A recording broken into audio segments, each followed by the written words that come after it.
நேயர்களுக்கு வணக்கம்.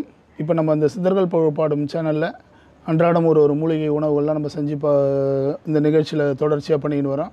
அப்படி பார்க்கும்போது இந்த நிகழ்ச்சியில் என்ன மாதிரியான நம்ம உணவுகள் நம்ம பண்ண போகிறோம்னு பார்த்தாக்கா, நருந்தாளின்னு சொல்லக்கூடிய இந்த தாளிக்கீரை தோசை வந்து நம்ம செய்ய போகிறோம். இதெல்லாம் வந்து நம்மளுக்கு வந்து உணவு முறையில் ஒரு அற்புதமான ஒரு மூலிகை உணவோடு நம்ம உண்ணும்போது எல்லா வித நோய் தன்மைகள் வந்து நம்ம மீளானான்றதுக்காக இந்த மூலிகை உணவுகள்லாம் ஒவ்வொன்றும் நம்ம இந்த நிகழ்ச்சியில் செய்ய இருக்கிறோம். அப்படி பார்க்கும்போது இந்த நருந்தாளி கீரையை வந்து இப்போ வந்து நம்ம எப்படி வந்து நம்ம பயன்படுத்தலாம், ஏன்னா இன்றைக்கி வந்து நிறைய மூலிகை வகைகள், நிறைய கீரை வகைகள்லாம் இருக்குது. அதெல்லாம் வந்து மக்கள் தெரிஞ்சுக்கணுன்றதுக்காக தான் இந்த சித்தர்கள் பாடும் சேனலில் ஒரு மூலிகைகள்லாம் நம்ம வந்து காமிச்சு அதெல்லாம் உணவாகவே கொண்டு வரலாம். ஏன்னா வந்து நிறைய பேருக்கு வந்து பக்க விளைவுகள் வரும், இது சாப்பிடக்கூடாதுன்ற நிறைய தவறான கருத்துக்களில் வந்து நிறைய பேர் வந்து பயப்படுறாங்க.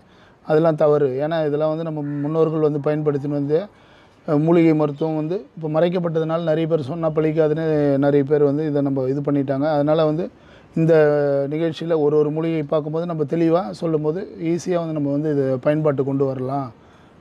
ஏன்னாக்கா கிராமப்புறங்களில் இருக்கிறவங்களாம் இதை பற்றிலாம் நிறைய தெரியும். அவங்களாம் வந்து ஒரு தாவரங்களோடும் ஒன்றி அது மாதிரி செயல்பாட்டோடு இருப்பாங்க. அப்படி இருக்கும்போது அதெல்லாம் எடுத்து நம்ம பயனடையும் போது அதிகப்படியான ஒரு மருத்துவத்தன்மைகள் நம்மளுக்கு கிடைக்குது. அப்படி பார்க்கும்போது இப்போ வந்து நம்ம வந்து இந்த நருந்தாளி தோசையை வந்து நம்ம காமிக்க போகிறோம். அந்த தோசையை வந்து செய்முறைக்கு என்னென்ன பொருள் தேவைனாக்கா, இப்போ இதில் பார்த்திங்கனாக்கா நம்மளுக்கு தோசை மாவு வச்சுருக்கோம். இதான் நருந்தாளி கீரை மூலிகை. இந்த நருந்தாளி மூலிகை பார்த்திங்கன்னா இருதய சம்மந்தப்பட்ட நோய்கள்லாம் நல்லது. பாருங்கள், இருதய அமைப்பில் நல்லா அழகாக இருக்குது. இதிலே ஆண் இலை பெண் இலைன்னு இருக்குது. இதே மாதிரி இது வட்ட வடிவிலையும் இருக்குது. 2 வகையான இது கீரையும், ரெண்டுமே இது நருந்தாளி கீரை. இது வந்து ரொம்ப சுவைமிக்க கீரையாக இருக்குது. இந்த கீரையிலே வந்து அதிக சுவையும் அதிக நோய் எதிர்ப்பு திறன் உள்ளது. நரம்பு தளர்ச்சியும் போக்கிடும். இருதய சம்மந்தப்பட்ட நோய்களுக்கும் நல்லது. ஆண்மை பலத்தையும் உண்டு பண்ணும். மலட்டுத்தன்மை போக்கும். உடல் உஷ்ணத்தை சரி பண்ணும். குடல் புண்ணை சரி பண்ணும். இப்படி அதிகப்படியான ஒரு மருத்துவத்தன்மை வாய்ந்த இந்த மூலிகை கீரையை வந்து எல்லோரும் பார்த்து பயனடையும். நருந்தாளி கீரையை வந்து நம்ம காமிக்கிறோம். இந்த நருந்தாளி கீரை வந்து நல்லா நம்ம இருதய அமைப்பில் நடுவில் வந்து நுரையீரல் மாதிரி இந்த இரத்தக்கரையோடு இருக்கக்கூடிய தன்மை இருக்கும். பார்த்திங்கன்னா நடுவில் எல்லாத்துக்குமே வந்து இந்த இரத்தக்கரை போல் ஒரு அமைப்பு உள்ள இந்த மூலிகை கீரை வந்து ரொம்ப சுவைமிக்கதாகவும் நல்ல மருத்துவத்தன்மை பொருந்திய கீரையாக இருக்குது. இதெல்லாம் நம்ம எப்படி வந்து நம்ம உணவாக பயன்படுத்தலாம். இப்படிப்பட்ட கீரைகள்லாம் எங்கே கிடைக்குனாக்கா, கிராமப்புறங்களில் வந்து நமக்கு தன்னிச்சையாக வளரக்கூடிய வேலிகளில், நம்ம வீட்டு வயல்களிலும் தோட்டங்கள்லேயும் வந்து தன்னிச்சையாக வளரக்கூடிய ஒரு அற்புதமான தாவரமாக இருக்குது. இதை நருந்தாளி கீரை. இதில் வந்து வட்டமாக இருக்கிறது வந்து பெண் இலையும், இது வந்து ஆண் இலையம்னு சொல்லுவாங்க. அது மாதிரி இரண்டுமே ஒரே வகை சேர்ந்தது. இது ஆண் இலை, இது பெண் இலை. இந்த கீரை வந்து எப்படியெல்லாம் நம்ம வந்து சமையலில் உண்டு பண்ணலாம். அப்போ வந்து பாட்டிலாம் அந்த காலத்தில் வந்து பெரியவர்கள் வந்து கிராமப்புறங்களில் வந்து இது களவாங்கீரையோடு கடைவாங்க. களவாங்கீரையோடு போட்டு கடையும் போது அதில் ஒரு 10-15 வகையான கீரைகள் வரும். அதில் இந்த தாளிக்கீரையும் ஒன்றா இருக்குது. இந்த தாளிக்கீரை வந்து ரொம்ப சுவைமிக்கதாகவும் நல்ல மருத்துவத்தன்மைகள் வாய்ந்த ஒரு அற்புதமான கீரை. இப்போ வந்து இன்றைக்கி நம்ம வந்து தோசையாக எப்படி செஞ்சு போகிறோன்றது இந்த செய்முறையில் இந்த நருந்தாளி தோசை வந்து நம்ம பண்ணி தோசைக்கு உண்டான மாவு வந்து நல்லா ரெடி ஆகிடுச்சு. இப்போ இந்த மூலிகையை அரைச்சி நம்ம தோசை மாவில் கலந்துருக்கோம். இப்போ மாவு பார்த்திங்கனாக்கா நல்ல பசுமையான நிறம் வந்துடுச்சு. இப்போ இதை வந்து எப்படி நம்ம தோசையாக வைக்கிறோங்க, இந்த வானலில் இந்த தோசைக்கல்லில் வந்து நம்ம சிறிதளவு சமையல் எண்ணெயை வந்து சேர்த்துக்கிறோம்.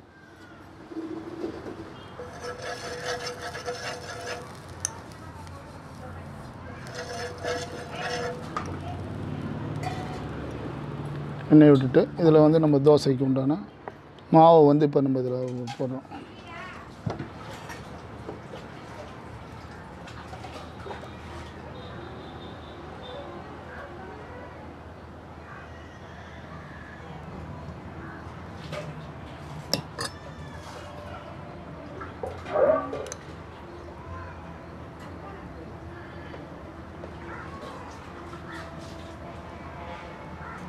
மாதிரி ஓரத்தில் வந்து எண்ணெய் விட்டோம்னா பிடிக்காது. ஏன்னா மூலிகை தோசைன்ற போது அப்படியே கொஞ்சம் அழுத்தமாக பிடிச்சிடும். சிறிதளவு எண்ணெய் சேர்க்கும் போது நல்லா இருக்கும், ஈஸியாக இருக்கும். இது மாதிரி போட்டு நம்ம வந்து இந்த மாதிரி மூடி வந்து இட்லி குண்டான் மூடி இது மாதிரி பெரிய பவுல் ஒன்று போட்டு மூடிட்டுன்னு வச்சுங்க. அப்படியே உள்ளுக்குள்ளவே ஆவியாக வேகும்போது அது மருத்துவத்தன்மையாக இருக்கும். ஏன்னா நம்ம திருப்பி போடும்போது 2 பக்கமும் வெந்துடும். இது அப்படியே ஒரு 5 நிமிஷத்துக்குலாம் இந்த வந்து தோசை வந்து வெந்துடும்.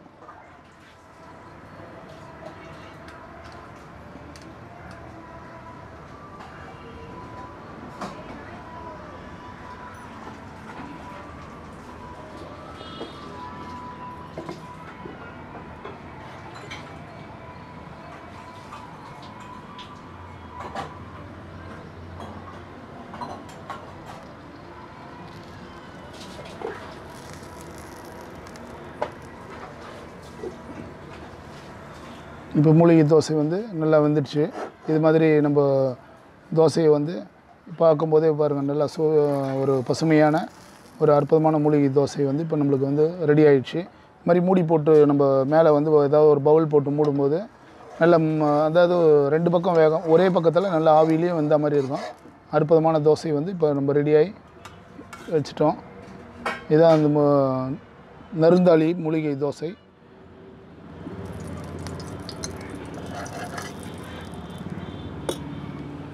இது மாதிரி ஒவ்வொரு முறையும் நம்ம வந்து சிறிதளவு எண்ணெய் சேர்த்து இந்த தோசையை வந்து நம்ம வார்க்கணும்.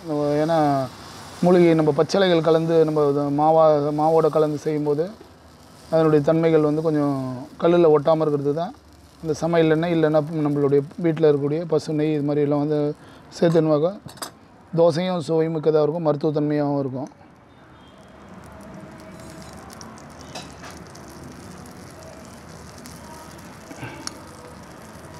இப்போ இந்த நருந்தாளி கீரையை வந்து நம்ம காமிச்சு இந்த நிகழ்ச்சியில் வந்து எப்படிலாம் வந்து நம்ம அது உணவாக பயன்படுத்தலாம். இப்போ அந்த காலத்தில் வந்து கிராமத்தில் பார்த்திங்கனாக்கா களவாங்கீரைன்னு சொல்லக்கூடிய ஒரு 10 வகையான கீரைகள் வந்து முன்னோர்கள் பாட்டிமாரெல்லாம் வந்து அப்போ வந்து செய்வாங்க.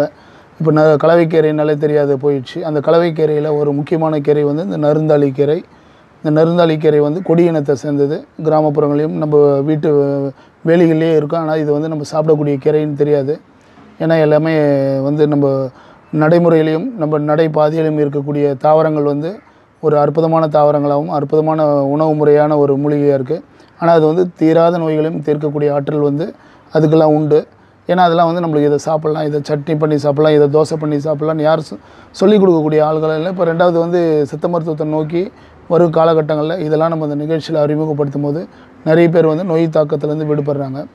அப்படி பார்க்கும்போது ஒரு நாளைக்கு ஒரு மூலிகையை நம்ம வந்து பார்த்து இந்த உணவு முறையில் இந்த நிகழ்ச்சியில் நம்ம சொல்லும்போது நிறைய மக்கள் பயனடைகிறாங்க.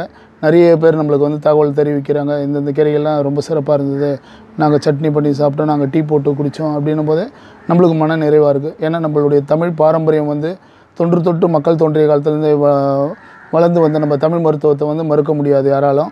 ஏன்னா இது வந்து இன்றைக்கி வந்து இயற்கை சீர்கேடாகும் காலகட்டங்களில் நம்ம இயற்கையோடு ஒன்றி இருக்குன்னாக்கா இது மாதிரி இயற்கையாக வளரக்கூடிய தாவரங்களில் அதிக மருத்துவத்தன்மைகள் உண்டு. இதில் வந்து நம்ம யாரும் வந்து ஏன்னா இதுக்கு வந்து நம்ம விதை போட்டோ இல்லை தண்ணி ஊற்றியோ இதுக்கு களை எடுத்து பண்ண போகிறது தன்னிச்சையாக இயற்கை சூழல்லையே மழை பெய்யும் போது இது விதைகள் முளைக்குது, கொடி ஏறுது, அதனுடைய இன விருத்தி ஆகுது.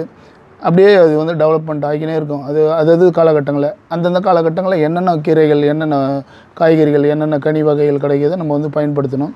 அப்படி பார்க்கும்போது இது எளிமையாக நம்ம வீட்டு தோட்டங்களே இருக்கக்கூடிய ஒரு நருந்தாளி கீரையை வந்து இப்போ அறிமுகப்படுத்தி அதனுடைய பயன்பாடுகள், அதனுடைய தோசையெல்லாம் எப்படி நம்ம செய்யணும்னு செஞ்சு காமிச்சிருக்கோம். இதனுடைய மருத்துவத்தன்மைகள் பார்க்கும்போது ஒரு நோய் எதிர்ப்பு திறனை உண்டு பண்ணக்கூடிய ஒரு அற்புதமான கீரை இது. அதாவது எல்லாவித நோயையும் ஒரு தடுக்கக்கூடிய தன்மை ஆற்றல் உள்ளது. உஷ்ண சம்பந்தப்பட்ட வியாதிகள்லேருந்து நரம்பு சம்பந்தப்பட்ட வியாதிகள், இருதய சம்பந்தப்பட்ட வியாதிகள், இப்பேற்பட்ட ஒரு அற்புதமான ஒரு கீரையை வந்து பார்த்திங்கன்னா நம்மளுடைய மிதியடி நம்ம தோட்டங்களில் இருக்கும். இதெல்லாம் யாரும் இதை சாப்பிட்லாம், இதை வந்து கடைஞ்சி சாப்பிட்லாம், இல்லை தோசை பண்ணி சாப்பிட்லான்னு செய்ய ஒரு தைரியமாக எடுத்து செய்யக்கூடிய காலகட்டங்கள் இப்போ வந்து இல்லாத இருந்தது. இப்போ மறுபடியும் வந்து மக்கள்கிட்ட நிறைய பேருக்கு இந்த ஆர்வலர்களும் சித்த மருத்துவத்தை நோக்கி வரும்போது நிறைய பேர் வந்து பயன்பாடுகள் ஒவ்வொரு நிகழ்ச்சி பார்க்கும்போது நாங்கள் வந்து இதை சாப்பிட்டோம், இதை செஞ்சோம் அப்படின்ற அவங்களுக்கு வந்து ஒரு ஈஸியாக புரியுது நம்ம வந்து இந்த நிகழ்ச்சியில் பண்ணும்போது. இப்போ வந்து இந்த நருந்தாளி கீரையை வந்து நம்ம இந்த தோசை பண்ணதில் அதனுடைய சிறப்பு மிக்க ஒரு கீரையாக இருக்குது. இப்பேற்பட்ட பலவித நோய்களை தடுக்கக்கூடிய இந்த கீரையை வந்து நம்ம தோசையாகவும் பண்ணலாம், இல்லை நம்ம வீட்டில் இப்போ வந்து அரைக்கீரை, சிறுகீரை இது மாதிரி எந்த கீரைகள் நம்ம மசியல் பண்ணாலும் பொரியல் பண்ணாலும் இந்த கீரையும் கூட சேர்த்து பண்ணலாம். ஏன்னா களவாங்கீரையிலே வந்து இது சேர்த்து கடையக்கூடிய ஒரு தன்மை இந்த கீரையினுடைய சுவை. நம்ம எப்படி செஞ்சாலும் புளி ஊற்றியும் கடையலாம், நம்ம வந்து இல்லை பருப்பு போட்டும் செய்யலாம், இல்லை வந்து கூட்டாக பண்ணலாம். அவங்கவுங்க விருப்பத்துக்கு ஏற்ற மாதிரி இந்த கீரை வந்து சுவையை கொடுக்கும். அப்பேற்பட்ட ஒரு அற்புதமான கீரை இந்த நருந்தாளி கீரை வந்து ஒரு சுவைமிக்க கீரையாகவும் அதிக மருத்துவத்தன்மைகள் பொருந்திய கீரையாகவும் இப்போ மக்களுக்காக நம்ம அறிமுகப்படுத்தியிருக்கோம். இந்த கீரைகள்லாம் வந்து பார்த்து பயனடையணும். அது மாதிரி அன்றாடம் ஒரு மூலிகைகள் இந்த நிகழ்ச்சியில் உணவு வாயிலாகவும் கஷாயங்கள் வாயிலாகவும் சட்னிகள் வாயிலாகவும் நம்ம வந்து அன்றாட உணவு முறையிலே நம்மளுக்கு போகும்போது பலவித நோய்களை வந்து நம்ம தடுத்து வாழலான்ற நோக்கத்தில் இந்த நிகழ்ச்சியில் இப்போ வந்து இந்த நருந்தாளி கீரையை அறிமுகப்படுத்தியிருக்கோம். இந்த கீரையை வந்து எல்லோரும் பார்த்து பயனடைஞ்சு நோய்த்தன்மையிலேருந்து விடுபண்ணுன்றதுக்காக இந்த நிகழ்ச்சியில் இன்றைக்கி இந்த நருந்தாளியை பற்றி சொல்லியிருக்கோம். எல்லோருக்கும் நன்றி, வணக்கம்.